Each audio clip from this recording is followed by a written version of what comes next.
Hi hello வணக்கம் and welcome back to பாகிஸ் kitchen மோர்மிலகாய். இன்றைக்கி நம்ம பார்க்க போகிறது அரச்சுவெட்ட சாம்பார். அதுக்கு என்னெல்லாம் தேவைன்னு பார்க்கலாம். முதல்ல வறுத்து அரைக்கிறதுக்கு 3 ஸ்பூன் அளவுக்கு மல்லி எடுத்து வச்சுக்கோங்க. அதுக்கு 3 ஸ்பூன் அளவுக்கு துவரம் பருப்பு, மல்லியும் துவரம் பருப்பு ஈக்குவல் குவான்டிட்டி. ஒரு 1/4 ஸ்பூன் அளவுக்கு வெந்தயம் எடுத்து வச்சுக்கிறோம். அதுக்கப்புறம் வறுத்து அரைக்கிறதுக்கு நான் ஒரு 4 நார்மல் காஞ்ச மிளகாவும் ஒரு 2 காஷ்மீரி ரெட் சில்லி எடுத்து வச்சுருக்கேன். உங்களுக்கு ஏற்ற மாதிரி நீங்கள் காரத்துக்கு அட்ஜஸ்ட் பண்ணிக்கோங்க. ஒரு 1/4 மூடி அளவுக்கு தேங்காய், இதெல்லாம் வறுத்துட்டு அரைக்க போகிறோம்.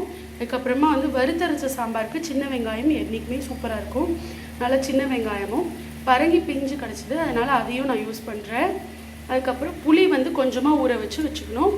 வேக வச்சு துவரம் பருப்பு, இதெல்லாம் தான் இந்த சாம்பாருக்கு தேவை. அப்புறம் மஞ்சள் பொடி, நல்லெண்ணெய், உப்பு. இப்போ ஃபஸ்ட்டு ஒரு அடுப்பில் ஒரு சட்டி வச்சுக்கோங்க. கொஞ்சமாக எண்ணெய் சேர்த்துக்கலாம். நம்ம இதெல்லாம் வறுத்து எடுத்துக்கலாம். இப்போது அந்த எண்ணெய் சூடாகிற வரைக்கும் வெயிட் பண்ணலாம்.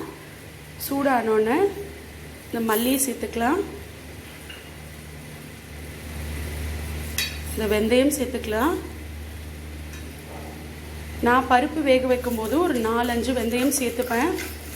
குளிர்ச்சி உடம்புக்கு எப்போதும் வெந்தயம் சேர்த்துக்கிறது. இப்போ இதை நல்லா கொஞ்சமாக ரோஸ்ட் ஆனதுக்கப்புறமா நம்ம வச்சுருக்க துவரம் பருப்பை சேர்த்துக்கலாம். இதோட நம்ம எடுத்து வச்சுருக்க துவரம் பருப்பையும் சேர்த்துக்கிறோம்.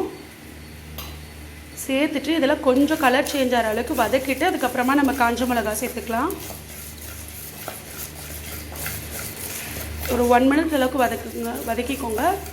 அதுக்கப்புறமா நம்ம காஞ்ச மிளகா சேர்த்துக்கலாம். இப்போ ஒரு 1 மினிட் ஆகிடுச்சு. நான் எடுத்து வச்சுருக்கிற காஞ்ச மிளகாவையும் சேர்த்துட்டு நல்ல கலர் சேஞ்ச் ஆகிற அளவுக்கு இதை ஃபஸ்ட்டு வதக்கிட்டு அதுக்கப்புறமா நம்ம தேங்காய் சேர்த்துக்கலாம்.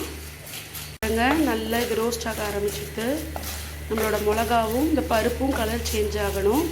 மல்லியும் நல்லா வறுப்பட்டுறணும். இதில் கொஞ்சமாக பெருங்காய பொடி சேர்த்துக்கிறேன். உங்களுக்கு கட்டி பெருங்காயம் இருந்தால் கூட இந்த ஸ்டேஜிலே சேர்த்துட்டு வதக்கிக்கலாம். இந்த அரச்சோட்ட சாம்பாருக்கு உருளைக்கிழங்கு ரோஸ்ட், கத்திரிக்காய் கறி எல்லாமே சூப்பராக இருக்கும். இன்னைக்கு நம்ம பண்ண போகிற காம்பினேஷன் கத்திரிக்காய் கறி. பருப்போட கலர், மிளகாவோட கலர்லாம் மாறினோன்னே தேங்காய் சேர்த்துட்டு, துருவின தேங்காய் வரந்தால் நீங்கள் ஆஃப் பண்ணிவிட்டு கூட சேர்த்துக்கலாம். நான் கீத்தி வச்சுருக்கிற தேங்காய்னால் சேர்த்து ஒரு 30-40 செகண்ட்ஸ் மட்டும் வதக்கிட்டு இதை ஆஃப் பண்ணி ஆற விட்டு தண்ணி சேர்த்து நம்ம பேஸ்ட்டாக அரைச்சி எடுத்து வச்சுக்கலாம். அவ்வளோதான். இப்போ இதை ஆஃப் பண்ணிவிட்டு இதை ஆறினோன்னே நம்ம இதை நல்ல தண்ணி சேர்த்து மிக்சியில் அரைச்சி எடுத்து வச்சுக்கலாம். அதே பாத்திரத்தில் சாம்பாருக்கு ஃபஸ்ட்டு எண்ணெய் சேர்த்துண்டு அதே மண் பாத்திரத்துலேயே நான் கொஞ்சம் நல்லெண்ணெய் சேர்த்துக்கோங்க. சாம்பாருக்கு எண்ணெய் சேர்த்துட்டு கொஞ்சமாக கடுகு சேர்த்துக்கலாம். கடுகு பொரியட்டும். இப்போது கடுகு பொரியறது இல்லையா, இப்போ இந்த சின்ன வெங்காயமும் பரங்கிக்காயும் சேர்த்துக்கலாம். ஃபஸ்ட்டு சின்ன வெங்காயம் போட்டுட்டு கருவேப்பிலை போட்டுக்கலாம். இந்த ஸ்டேஜில் நீங்கள் இப்போது இந்த கட் பண்ணி வச்சுருக்கிற பரங்கிக்காயும் அதில் சேர்த்துக்கலாம். இது பரங்கி பிஞ்சுங்கிறதுனால அவ்வளோ ஸ்வீட் இருக்காது. இது ஒரு 1 மினிட் அளவுக்கு இந்த எண்ணெயிலேயே வதக்கிக்கோங்க. 1 மினிட் ஆகிடுச்சு. கொஞ்சமாக பெருங்காயம், 1/4 ஸ்பூன் மஞ்சள் பொடி, இது ரெண்டும் சேர்த்து கொஞ்சம் மிக்ஸ் பண்ணிக்கலாம். இந்த சாம்பாருக்கு தேவையான அளவு உப்பு சேர்த்துக்கலாம்.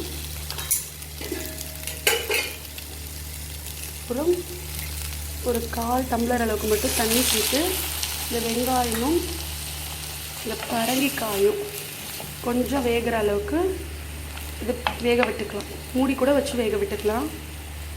இப்போது ஒரு 3 மினிட்ஸ் ஆயிடுச்சு. இப்போ நம்மளோட பரங்கிக்காய் வெந்துடுச்சு அப்படின்னாலே வெங்காயம் வந்துடும். இந்த பாருங்க, அமுக்கினா வெந்துடுச்சு இல்லையா. இப்போ நான் கொஞ்சமாக புளி தண்ணி சேர்த்துக்க போகிறேன். உங்களுக்கு புளிப்புக்கு எவ்வளோ வேணுமோ, நான் கொஞ்சம் எக்ஸ்ட்ராவே கரைச்சி வச்சுருக்கேன்.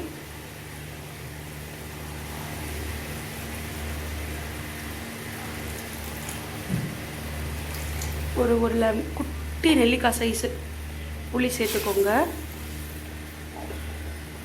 சேர்த்துட்டு இந்த புளியோட ரா ஸ்மெல் போகிற வரைக்கும் நம்ம வெயிட் பண்ணலாம். ஒரு நிமிஷம் கொதிச்சா போகிறோம். இதில் இன்னும் கொஞ்சம் மஞ்சள் பொடி தேவைப்படுது, போட்டுக்கிறேன். போட்டு இது ஒரு 1 மினிட் அளவுக்கு கொதிக்க விட்டுக்கலாம். இப்போது நம்ம புளி சேர்த்து ஒரு 1 மினிட் கொதிச்சாச்சு. இப்போ பாருங்கள், நம்ம அந்த வறுத்து வச்சோம் இல்லையா, அதில் தண்ணி சேர்த்து அரைச்சிருக்கேன். இந்த லெவலுக்கு அரைச்சிட்டா போதும், ரொம்ப கொரன்னு இருக்க வேண்டாம். இப்போ இதை வந்து இந்த சாம்பாருக்கு சேர்த்துக்கலாம்.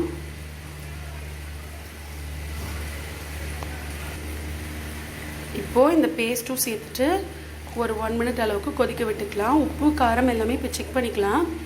இது நம்ம சாம்பார் பொடி போட மாட்டோம். ஏன் அப்படின்னா இது எல்லாமே வறுத்து அரைச்சிட்டோம். கொஞ்சம் தண்ணி வேணுங்கிற அளவுக்கு ஊற்றி அட்ஜஸ்ட் பண்ணிக்கலாம் கன்சிஸ்டன்சி. இது ஒரு 1 மினிட் கொதிச்சோடனே பருப்பு சேர்த்துக்கலாம். கொஞ்சம் பாயில் ஆக ஆரம்பிச்சிட்டு இல்லையா, ஒரு 2 கரண்டி அளவுக்கு மட்டும், இந்த கரண்டியில் ஒரு 2 கரண்டி அளவுக்கு மட்டும் பருப்பு சேர்த்துக்கிட்டா போகிறோம். அவ்வளோதான், நம்மளோட வறுத்தரைச்ச சாம்பார் ரெடி ஆகிருக்கு. இதே மாதிரி கொஞ்சமாக கருவேப்பிலை ஃப்ரெஷ்ஷாக இது மேலே சேர்த்துக்கோங்க. சேர்த்துட்டு நல்லா ஒரு மிக்ஸ் பண்ணிக்கலாம். நல்லா ஒரு 2 நிமிஷம் அளவுக்கு இனிமேல் கொதிக்கணும். இந்த பருப்பு சேர்த்ததுக்கப்புறம் கொதிச்சுது அப்படின்னா சூப்பராக நம்மளோட வறுத்தரைச்ச சாம்பார் ரெடி ஆகிடும். பாருங்கள், கொதிச்சுட்ருக்கு. இன்னொரு 1 மினிட் அளவுக்கு இது கொதிக்கட்டும். மேலே ஒரே ஒரு ஸ்பூன், குட்டி ஸ்பூனால் 1 ஸ்பூன் நல்லெண்ணெய் சேர்த்துக்கோங்க. தேங்காய் எண்ணெய் கூட சேர்த்துக்கலாம். இதுக்கு காம்பினேஷனாக நான் இன்றைக்கி கத்திரிக்காய் கறி பண்ணுறேன்.